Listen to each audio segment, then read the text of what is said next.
കേരളത്തിലെ CPM-നെ പിടിച്ചുലച്ച TP ചന്ദ്രശേഖരൻ വധക്കേസ്. കേസിലെ പ്രതികളുടെ ശിക്ഷാ കാലാവധി കേരള ഹൈക്കോടതി ഉയർത്തി. ഈ കേസുമായി ബന്ധപ്പെട്ട് CPM-ന്റെ കേന്ദ്ര നേതൃത്വം അന്ന് സ്വീകരിച്ച ചില നടപടികളുണ്ട്, ചില ഇടപെടലുകളുണ്ട്. അതെന്ത് എന്ന് നമുക്ക് പരിശോധിക്കാം. എനിക്കൊപ്പം B. ബാലഗോപാൽ. ബാലു, അന്നൊരു അന്വേഷണ കമ്മീഷനെ വെച്ചിരുന്നു CPM. പ്രതികൾ CPM-മായി ഏത് നിലയിൽ ബന്ധമുള്ളവരാണ്, ഈ ആരോപണ വിധേയർ ഇടപെട്ടിട്ടുണ്ടോ എന്നൊക്കെ അന്വേഷിക്കുന്നതിന് വേണ്ടിയല്ലേ? അതെ, അന്ന് ഈ കേന്ദ്ര നേതൃത്വത്തിൻ്റെ ഇടപെടലിനെ കുറിച്ച് പറയണമെങ്കിൽ VS അച്യുതാനന്ദനിൽ നിന്ന് തുടങ്ങണം. കാരണം VS അച്യുതാനന്ദൻ ഈ വിഷയത്തിൽ സമഗ്രമായ ഒരു അന്വേഷണം നടത്തണമെന്ന് നിരവധി തവണ CPM-ൻ്റെ കേന്ദ്ര നേതൃത്വത്തിനോട് ആവശ്യപ്പെട്ടിരുന്നു. അദ്ദേഹം പരസ്യമായ ചില പ്രസ്താവനകളുമൊക്കെ നടത്തുകയും ചെയ്തിരുന്നു. പ്രത്യേകിച്ച് ഈ TP ചന്ദ്രശേഖരൻ കൊലപാതക കേസിൽ CPM-ൻ്റെ കണ്ണൂരിലെയും അതുപോലെ തന്നെ കോഴിക്കോട്ടെയും ഒക്കെ ചില പ്രധാനപ്പെട്ട നേതാക്കൾക്ക് പങ്കുണ്ട് എന്ന തരത്തിലുള്ള ആരോപണങ്ങൾ അന്ന് ഉണ്ടായിരുന്നു. തുടർന്ന് VS ഇതുമായി ബന്ധപ്പെട്ട് നടത്തിയ പ്രസ്താവനകളുമുണ്ട്.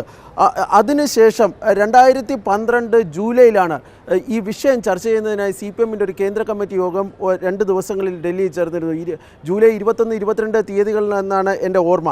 ആ പോളിറ്റ് ബ്യൂറോ, ആ കേന്ദ്ര കമ്മിറ്റി യോഗത്തിൽ സംസ്ഥാനത്തിൻ്റെ വിഷയങ്ങളെ സംബന്ധിച്ച് ഒരു റിപ്പോർട്ട് അവതരിപ്പിച്ചിരുന്നു. ആ റിപ്പോർട്ടിന് ശേഷം കേന്ദ്ര കമ്മിറ്റി VS അച്യുതാനന്ദൻ നടത്തിയ ചില പരസ്യ പ്രസ്താവനകൾ അദ്ദേഹത്തിന് ശാസിക്കുകയും ചെയ്തിരുന്നു. അതോടൊപ്പം തന്നെ അന്ന് ഡൽഹിയിൽ വാർത്താസമ്മേളനം വിളിച്ചു ചേർത്ത പ്രകാശ് കരാട്ട് ഈ TP ചന്ദ്രശേഖരൻ കൊലപാതക കേസുമായി ബന്ധപ്പെട്ട് പാർട്ടിക്ക് ഏതെങ്കിലും തരത്തിൽ ബന്ധമുണ്ടോ എന്നതിനെ സംബന്ധിച്ച് അന്വേഷിക്കുന്നതിന് പാർട്ടി ഒരു കമ്മീഷനെ നിയമിച്ച കാര്യം പറഞ്ഞിരുന്നു. അത് ഔദ്യോഗികമായി തന്നെ CPM വാർത്താക്കുറിപ്പിലൂടെയും പാർട്ടി ജനറൽ സെക്രട്ടറി ഡൽഹിയിലെ AKG ഭവനിൽ വിളിച്ചു ചേർത്ത വാർത്താ സമ്മേളനത്തിൽ വിശദീകരിക്കുകയും ചെയ്തിരുന്നു. പക്ഷേ ആ കമ്മിറ്റിയിൽ ആരൊക്കെയാണെന്നോ ആ കമ്മിറ്റി എപ്പോൾ അന്വേഷണ റിപ്പോർട്ട് സമർപ്പിക്കുമോ തുടങ്ങിയ കാര്യങ്ങളൊന്നും തന്നെ അദ്ദേഹം പറഞ്ഞില്ല. പക്ഷേ പാർട്ടി അന്വേഷിക്കുമെന്ന് മാത്രമായിരുന്നു പ്രകാശ് കരാട്ട് പറഞ്ഞിരുന്നത്. പിന്നീട് എപ്പോഴാണ് ഈ അന്വേഷണ കമ്മീഷൻ റിപ്പോർട്ട് പുറത്തു വരുന്നത്? അതിലെ അംഗങ്ങളെ സംബന്ധിച്ച് പിന്നീട് എന്തെങ്കിലും വിവരം പുറത്തു വന്നിരുന്നോ? അതിൻ്റെ കൂടെ ഒരു കാര്യം കൂടി, VS തുടർച്ചയായി കേന്ദ്ര കമ്മിറ്റിക്ക് കത്തുകൾ എഴുതിയിരുന്നു, അത് വലിയ വാർത്തയായിരുന്നു. ഈ അന്വേഷണ കമ്മീഷൻ്റെ അംഗങ്ങൾ ആരാണ് എന്ന് ഇന്നുവരെ പരസ്യമായി CPM പറഞ്ഞിട്ടില്ല. CPM-ൻ്റെ പല നേതാക്കൾക്കും, അതായത് അക്കാലത്ത് ഞാൻ കേട്ടിട്ടുള്ളത്, പല നേതാക്കൾക്കും ആ അന്വേഷണ കമ്മീഷനിൽ ആരാണ് അംഗങ്ങളായിരുന്നു എന്നതിനെ സംബന്ധിച്ച് യാതൊരു ധാരണയും ഉണ്ടായിരുന്നില്ല എന്നതാണ്.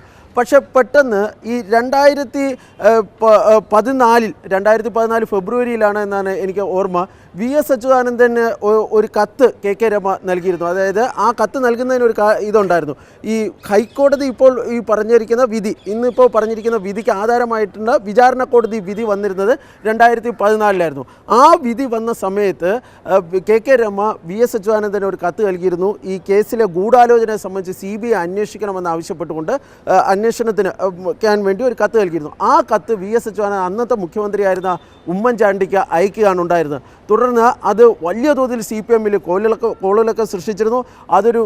ഒരു ശനിയാഴ്ച ദിവസമായിരുന്നു ആ വാർത്ത പുറത്തു വന്നിരുന്നത്. തുടർന്ന് അന്ന് CPM-ൻ്റെ അവൈലബിൾ പോളിറ്റ് ബ്യൂറോ യോഗം ഡൽഹിയിൽ യോഗം ചേരുകയും, പ്രകാശ് കരാട്ട് അന്ന് ഡൽഹിയിലുണ്ടായിരുന്നു, അന്ന് അവൈലബിൾ പോളിറ്റ് ബ്യൂറോ യോഗം ചേരുകയും ആ യോഗത്തിന് ശേഷം CPM-ൻ്റെ ഓഫീസ് സെക്രട്ടറി ഹരിസിംഗ് ഖാൻ ഒരു വാർത്താക്കുറിപ്പ് ഇറക്കുകയും ചെയ്തു. അതിൽ ശക്തമായി തന്നെ VS അച്യുതാനന്ദൻ്റെ ആ നടപടി, അതായത് CBI അന്വേഷണത്തിന് രമ ആവശ്യപ്പെട്ട കത്ത് ഉമ്മൻചാണ്ടിക്ക് അയച്ചു കൊടുത്ത നടപടിയെ ശക്തമായി അപലപിക്കുന്ന ഒരു വാർത്താക്കുറിപ്പായിരുന്നു അന്ന് പുറത്തിറക്കിയിരിക്കുന്നത്.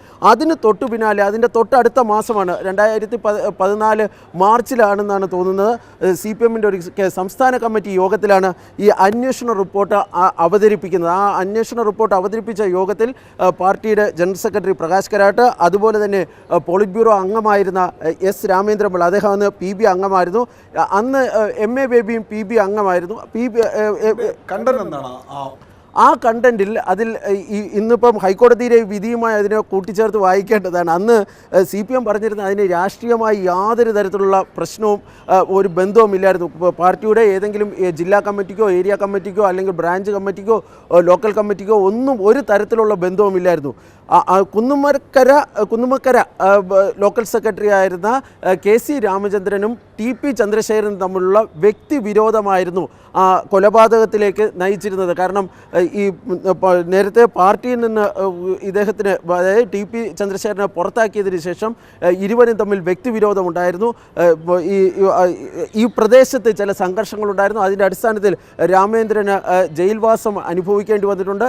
തുടർന്ന് രാമചന്ദ്രന് ചില കരാർ പണികളൊക്കെ ഉണ്ടായിരുന്നു. ആ കരാർ പണികളുടെ അടിസ്ഥാനത്തിലായിരുന്നു അദ്ദേഹം കുടുംബവും മറ്റും നോക്കിയിരുന്നത്. ആ കുടുംബം അദ്ദേഹത്തിൻ്റെ ആ കരാർ പണികൾ പലതും TP ചന്ദ്രശേഖരൻ ഇടപെട്ട് തടസ്സപ്പെടുത്തി എന്നായിരുന്നു ഈ പാർട്ടി അന്വേഷണ കമ്മീഷൻ കണ്ടെത്തിയിരുന്നത്. അതിൻ്റെ പകയുടെ അടിസ്ഥാനത്തിൽ KC രാമേന്ദ്രൻ ഒറ്റയ്ക്ക് അദ്ദേഹം ഈ വ്യക്തിവിരോധം തീർക്കുന്നതിൻ്റെ ഭാഗമായി നടത്തിയ ഒരു പ്രവർത്തനം, അതല്ലാതെ പാർട്ടിയുടെ ഒരു കമ്മിറ്റിക്കും ബന്ധമില്ലായിരുന്നു എന്നായിരുന്നു CPMൻ്റെ അന്വേഷണ കമ്മീഷൻ കണ്ടെത്തിയിരുന്നത്. ഈ അന്വേഷണ കമ്മീഷൻ റിപ്പോർട്ട് പ്രകാശ് കരാട്ടായിരുന്നു സംസ്ഥാന കമ്മിറ്റിയിൽ അവതരിപ്പിച്ചത്. സംസ്ഥാന കമ്മിറ്റി അത് അംഗീകരിച്ചു.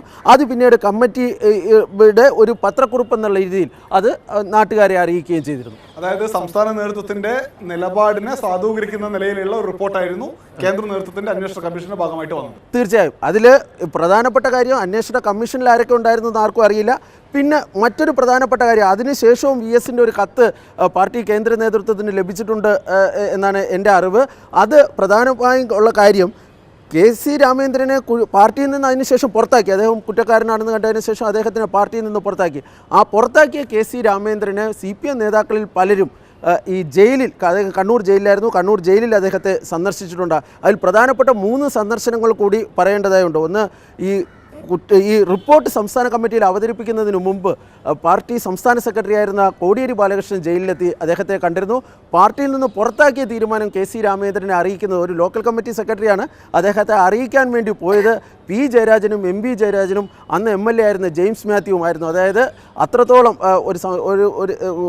ഒരു പ്രാധാന്യം KC രാമേന്ദ്രന് നൽകിയിരുന്നു. ഇതേ KC രാമേന്ദ്രന് മുഖ്യമന്ത്രിയായതിനു ശേഷം പിണറായി വിജയൻ ഒരിക്കൽ ജയിലിൽ പോയപ്പോൾ പിണറായിയും അദ്ദേഹത്തെ കണ്ടിരുന്നു എന്നാണ് പിന്നീട് കേട്ടിരുന്നത്. ഓക്കെ, ശരി.